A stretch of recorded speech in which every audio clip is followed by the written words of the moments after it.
Hello and welcome to the 37th episode of the Real List Podcast, a podcast about our real list. I'm your host, Ellis. And I'm your host, Gloria. And today we have a selection from me, but first I want to just make known the correction that I had to make over the past week, which is that we were a number behind since episode 11. We had 2 episode 11s, and we've been wrong since then. And did not realize it. But we're correct now. Yeah, we're fixed now. I was checking the playlist and I went, why are there 36 episodes when we were on episode 35? And I had to scroll all the way back to episode 11 and then fix all of them from there. So the opening where I say the episode number is now incorrect in all of those. But I was wrong to begin with, so what?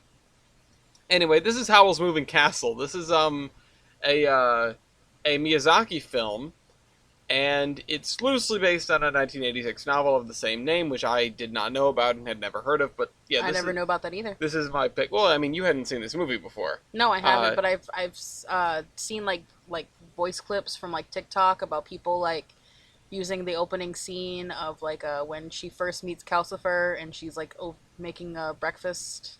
Really? Yeah, that people use that sound on TikTok a lot. That's kind of funny. Speaking of sounds, and, you know, we can talk about this movie sort of loosely, but for the most part I expect people watching these to have seen the movies, or at least, be interested be familiar with them. I always, open your horizons, people. These are good movies.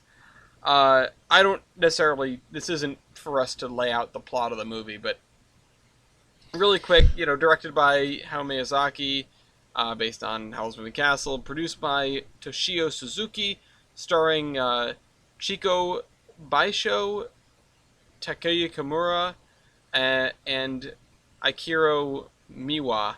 Although those were the Japanese voices. Mm-hmm. The English voices, if I scroll all the way down here, were Emily Mortimer and Gene Simmons for Sophie, Christian Bale for Howl. Wait a minute. Lauren Bacall for The Witch of the Waste, Billy Crystal for Calcifer, and then you can go down from there, but those are the big names for the most part. I knew I recognized the voice. I did not realize it was Christian Bale. I didn't realize it was Christian Bale at all. You know, honestly, in the English dub, they should have had him turn into a bat instead of a raven bird. Or whatever he was. Yeah, some sort of bird. When I first saw that, you know what I thought of? I thought of Yubaba from Spirited Away. Yeah, and I mean they've got a similar vibe. I mean, they're both Miyazaki films. I've always had a fascination with this one in particular because of the ones that I've seen, and I haven't seen many of them, but of the ones that I've seen, this has the most like steampunk aesthetic. I've always loved the castle itself. Oh yeah, the castle's great. And it's been so long since I've seen this. It's been so long since I've seen this that I didn't understand or remember like huge portions of the plot. I vaguely remembered that Sophie got old. I was very intrigued with how fast this movie moved. Yeah, because you meet the main characters like instantly.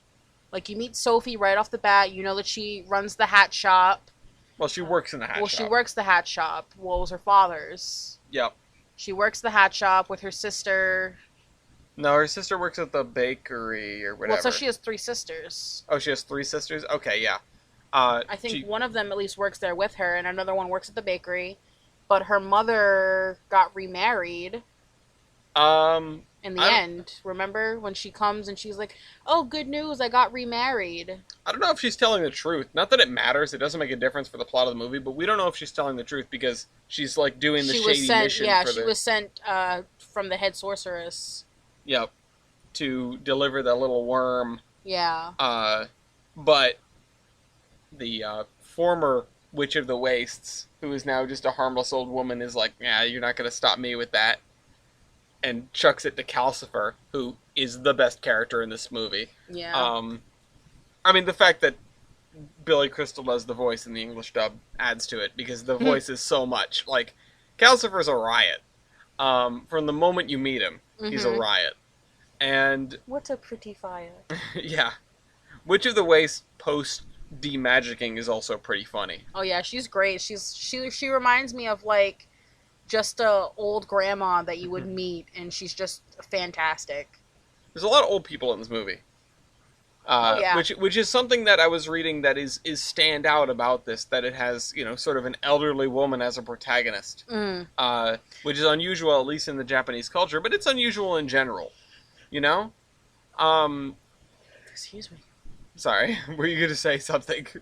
No, I was just yawning. Oh, okay. I also wanted to talk about how Sophie becomes younger throughout the movie, or she, like, becomes younger whenever she feels like it, or I don't know how that works. The curse, there's a lot of things in this movie that are kind of amorphous, like that they don't explicitly explain, and that's fine.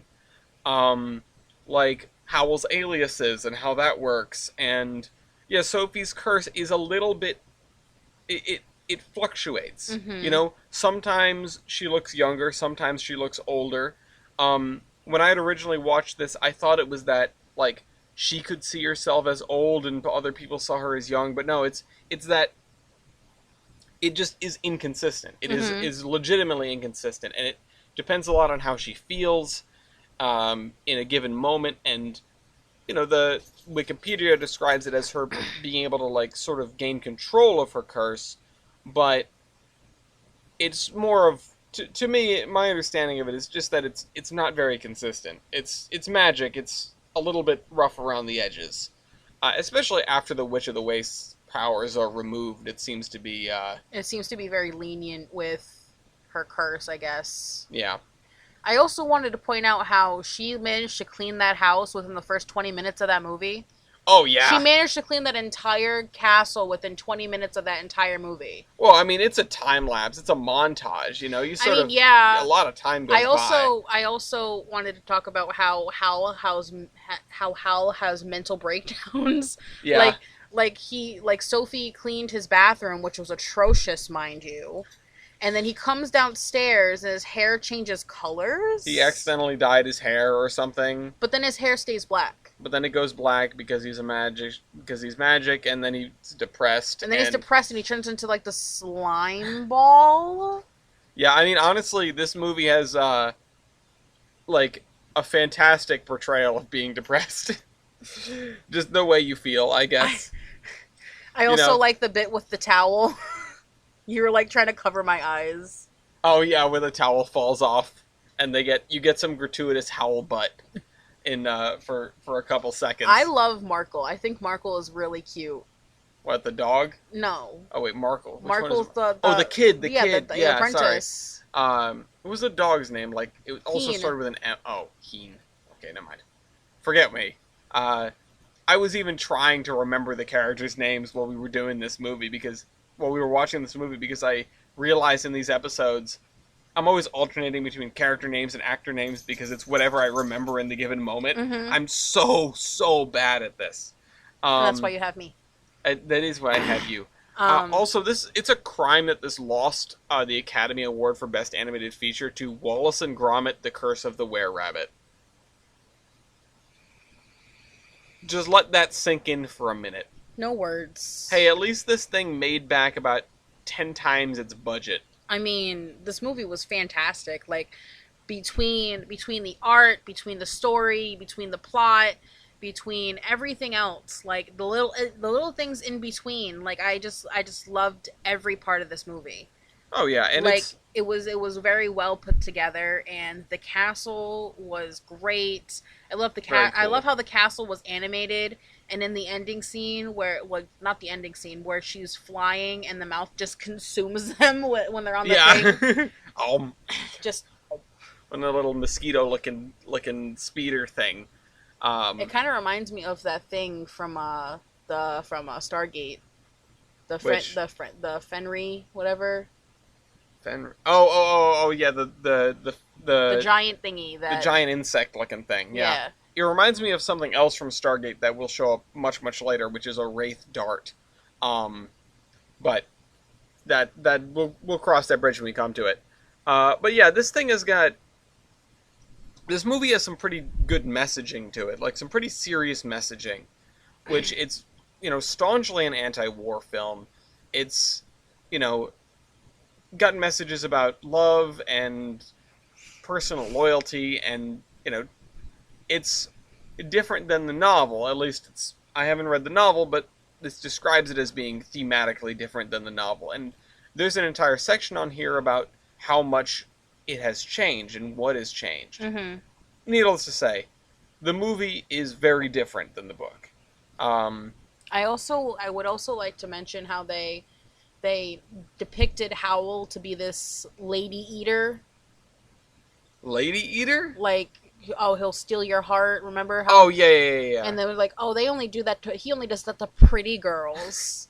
Yeah. I'm like, wow. How that wraps back around is pretty funny. And then Sophie over here is just thinking that she's ugly, and I'm like, yep. No, honey, you're gorgeous. What did I want to get onto? Just talking about sort of Howl's shtick and just messing with this war. You know, he's not on either side of it. He's just messing with everybody on purpose. And that's sort of the anti-war thread that this movie pulls at, where Howl, you sort of get some of the very typical anti-war stuff, like when the town is being bombed, when the ship comes back and it's sinking. There was a lot of people on that ship. Yeah, and then you get the more direct, like anti-war. Howl is just like using his magic to almost crash one of the sky battleships just because it happened to be nearby. Just because he can. And I like how it has that complete message, while at the same time never going really out of its way to state that. To state, like, war bad, You get to see these characters caught up in these situations. And yeah, no, I mean, Howl is doing his very direct thing, and he's the sort of mouthpiece of war bad. But the film shows you that on top of it, and it shows you that thoroughly. What about Turnip Head? How do you... What about him? Were you expecting him to be the prince? Like, I mean, I had forgotten. I know you've already seen the film once, but like, for the first time you saw it, was you expecting him to be the prince? I wish I could remember, but probably not. It doesn't really strike me that there are very many hints. The missing prince is mentioned like once or twice during the course of the film, and it's kind of funny how, to go back to the messaging, sort of like, oh, here's that missing prince. Oh, I guess we'll end the war now.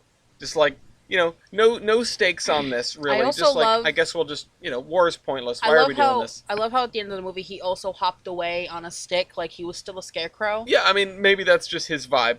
That's just how he gets around. Sure. Prince Turniphead. Prince Justin Turniphead. That's his middle name. I also want to mention how the Witch of the Waste was like obsessed with Howl. Yeah, I know, they've got this neat little love triangle going on. She's like madly in love with him. And like when she got the power drained from her, she was like clenching onto Sophie. She was like, "Take me to Howl. He's mine. Take me to him." And I'm like, bitch. The entire scene of the Witch of the Waste at the castle is just gold, especially the stairs. Also, them going up the stairs at the beginning, or when they arrive at the castle. Do you not remember that entire sequence? You're looking at me like you have no idea what I'm talking about. Oh, yeah. Where she's like profusely sweating and she's just getting more sunken into herself. Yep. That was literally like terrifying, though. That literally scared the shit out of me, and I was like... Wait, how so? I was like, oh my god. I wasn't... Thought she was going to have a heart attack? Yeah, I was like, is the movie going to end here? She's just going to die? She's not the main character. I also wanted to mention how her henchmen, or whatever... The gloopity globs. Yeah, is that what they're called? I have no idea what they're called. But whatever, they kind of remind me of No Face when he's a giant blob. Mm-hmm. So it does remind. It is very reminiscent of that. Did this movie come out first, or did Spirited Away come out first? I think Spirited Away is older. This came out in the 2000s. Spirited Away is definitely older. This came out in 2004. Yeah, this is 2004, and Spirited Away 2001. 2001. So it's not that much older. Yeah. Okay. But, so. I mean, they've got very similar vibes. There's definitely some comparisons that you can see from either movie. Mm-hmm. And I kind of love how they're all just together in the same film. Like you can pick out little details from Spirited Away that you see in Howl's Moving Castle. And I guarantee you, if we watch Spirited Away again, we'll be able to pick out maybe some details, even though this movie came out afterwards, we'll be able to pick out some details that we might see, some comparisons that would be from Howl's Moving Castle, you know? Yeah, you have to assume that with a director like Miyazaki, the same sort of, I keep using the word vibes, but, you know, the same sort of types of imagery and types of themes are gonna be, you know, in veins through these movies. You know, I know what I'm trying to say, I just can't get the words across, but they're similar in a lot of respects, at least in terms of, you know, on the face of it. They're very different movies about very different things. Yeah, but you can obviously nitpick like different things that they've chosen to put like similarities from each movie, you know? You can tell they're both Miyazaki films without knowing who Miyazaki is. Yes. You know? It's a very specific art style. It's a very specific, and I love the art style. And the food. The food always looks appetizing. The food always looks so good. I mean, there's more food in Spirited Away, but the food in these movies always looks outstanding. Oh, we haven't even tried to compare it to My Neighbor Totoro. I think My Neighbor Totoro is older than either one of these movies. I am not sure. We already watched it. It should be in the movie list on what time. Yeah, it's 1988. It actually is substantially older than both of these. But even still, it's the same... Same director. But I also want to bring up the fact that when Sophie turned into an old lady and she left, nobody came looking for her. Nobody knew where she went. Nobody knew where she was. Like, nobody came looking for her. Well, how are they going to look for her? They're going to say, oh, we're looking for this young girl, and people are going to say, no, a young girl didn't pass through here. You know? How would they look for her in this era? Put missing person posters up. I mean, if you care about your family so much, look for them. We don't even know how long she was gone for. We don't know the time scale on this movie. And again, I think that's just another one of these things that, like, yeah, it doesn't really matter, and it's left sort of up to the viewer. But it strikes me that this could take place over the course of like a week, or it could take place over the course of several months. We just don't know. We know that... I was just putting it out there, you know, like... No, that's true. That's true. And when her mom comes back... She was very excited to see her, but like, you know, she didn't say anything like, oh, we've been looking for you. Mm-hmm. She was like, where did you go? What do you think happened to the hat shop? The hat shop definitely got bombed. I mean, no, not like what happened after, but like the castle sort of moves into the hat shop. Well, the hat shop was still a part of the castle. They went upstairs. Okay, yeah, that's right. He basically built the castle as a door to the upstairs of the hat shop. I think it's a different building, like, because Sophie has to go outside to get from the hat shop to the castle. Too. So it's like they're like back to back in a courtyard. I just thought about that because the room that Sophie gets is like identical to the room that Sophie has in the hat shop. Mm-hmm. Which just made me think for a second that the castle had sort of supplanted the hat shop in terms of space. Not really how the castle works. The castle, the back entrance to the castle, because there's only one door into the castle. Yeah. Is a magic door. Right. Yeah. No. I just. Remember when, after they had rejiggered the castle's doorways, and the guards, or the Kingsmen busted into the two former buildings that were, and it was just like an empty shell? Mm-hmm. You think that's what's going to happen to the hat shop? I'm just confused. Like, Well, what if those blocks were already empty, though? Yeah, no, I guess it just must be... Maybe the book explains it better. maybe the book explains it better, but I think we're back to it just doesn't really matter that much.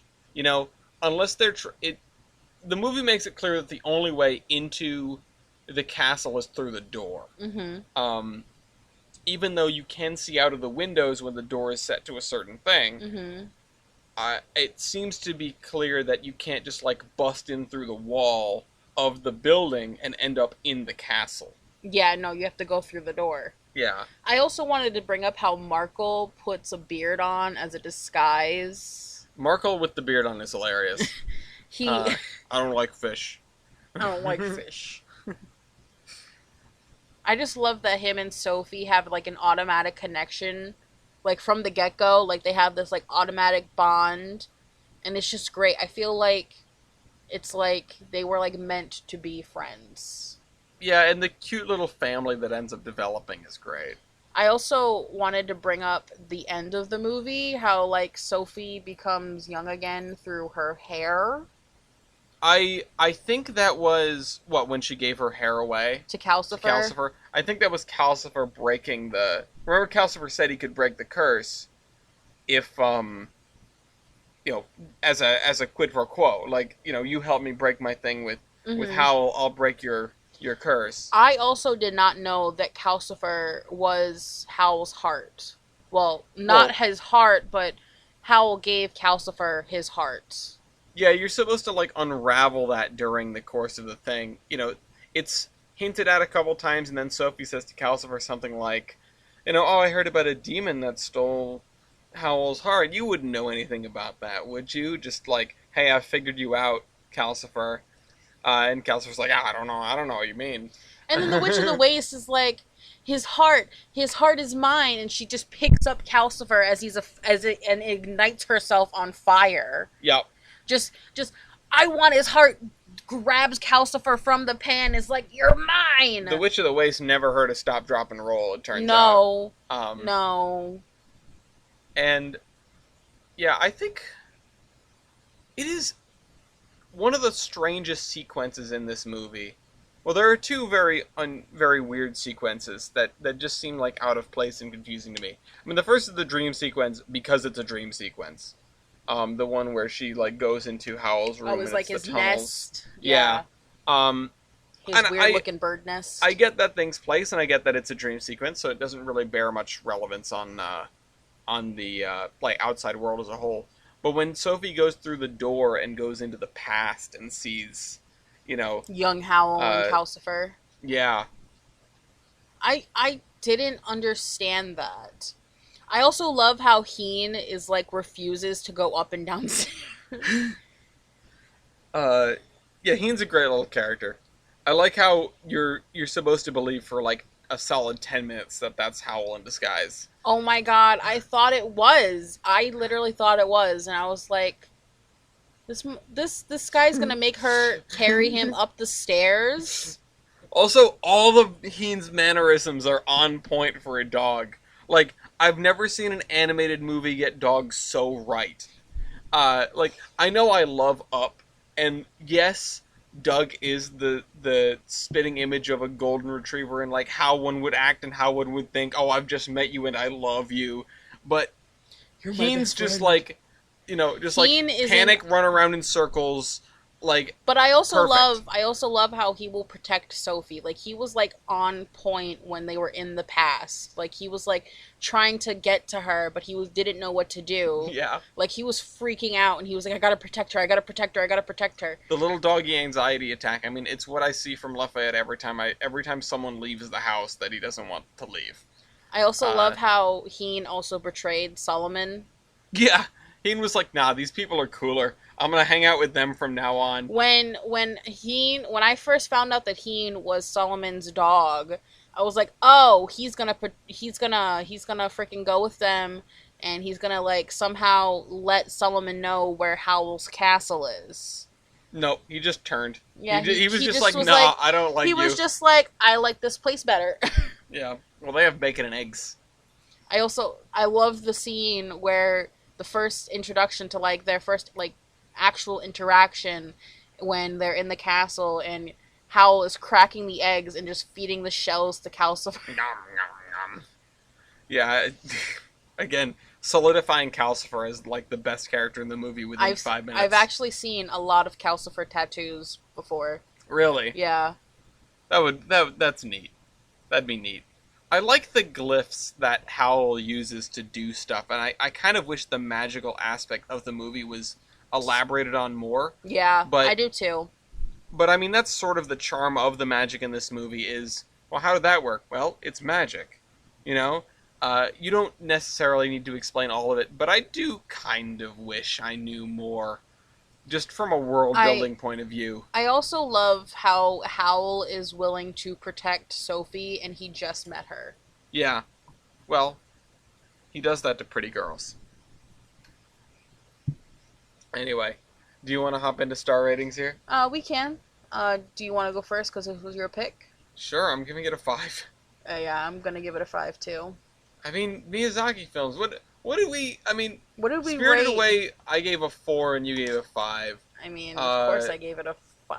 That's my childhood movie. Where's Totoro? My Neighbor Totoro should be down more. It's in here somewhere, but oh yeah, there it is. My Neighbor Totoro. Also 4 and 4.5. I mean, I'm surprised we haven't given more 5s to Ghibli films in general.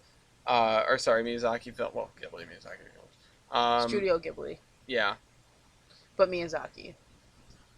I am surprised that we haven't given more 5s to them, because honestly, they're all, in my understanding, they're all pretty beloved. Oh yeah, I think that, like I said in the beginning, the art, the story, it was a great movie. Like I would watch this again, and we can, because I have the Miyazaki box set thanks to my baby. You're welcome. Actually, that's something we didn't even start off with, which is we got to see this in theaters. Oh yeah, that's right. We got to see this in theaters. This was what was the thing in theaters 2022? This was for Studio Ghibli Fest, and in theaters from the 25th to the 28th.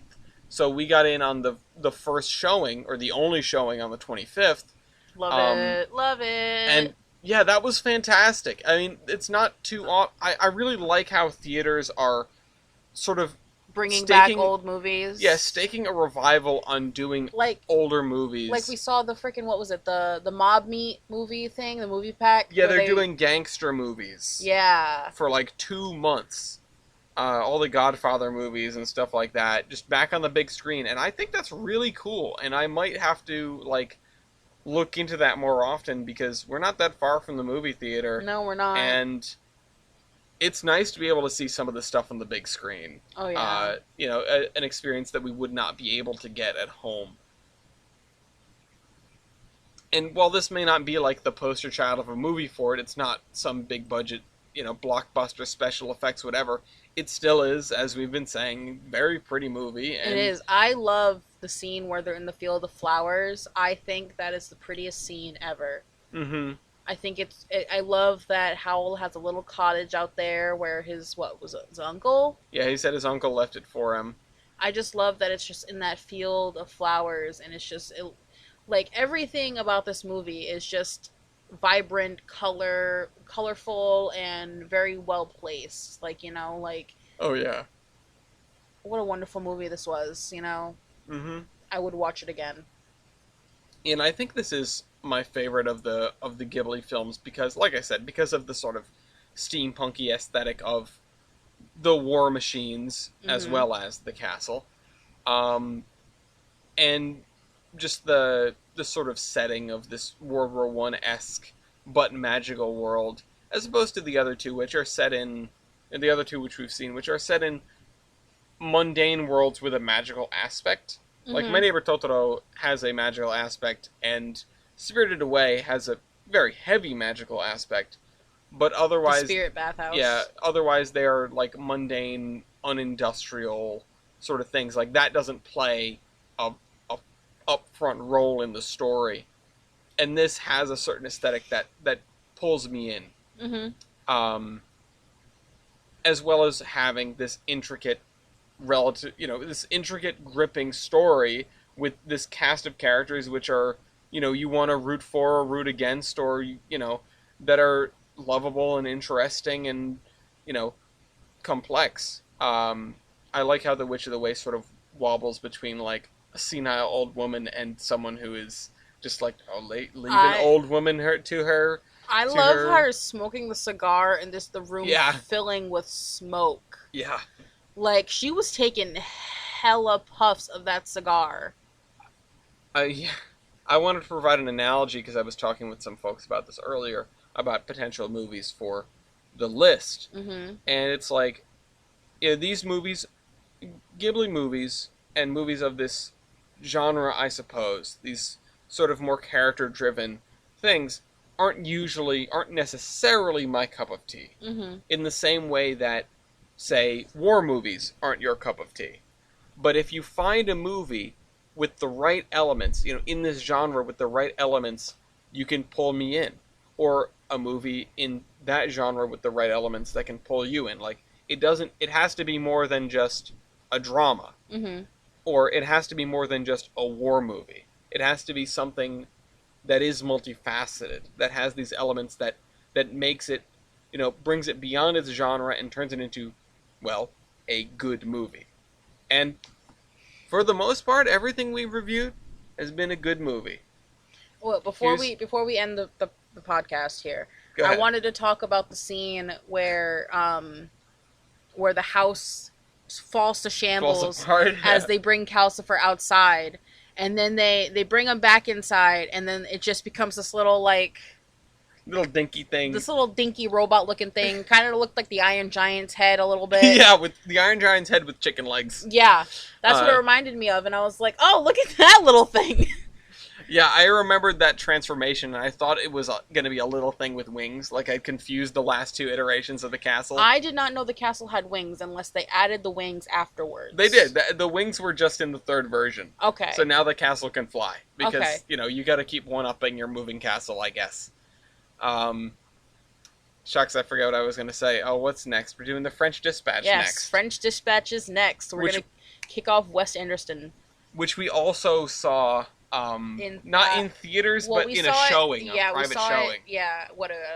Brown? Yeah, at Brown. We'll talk about it more during that episode. I'm looking forward to watching that movie again. No crying in my office. No crying in my office.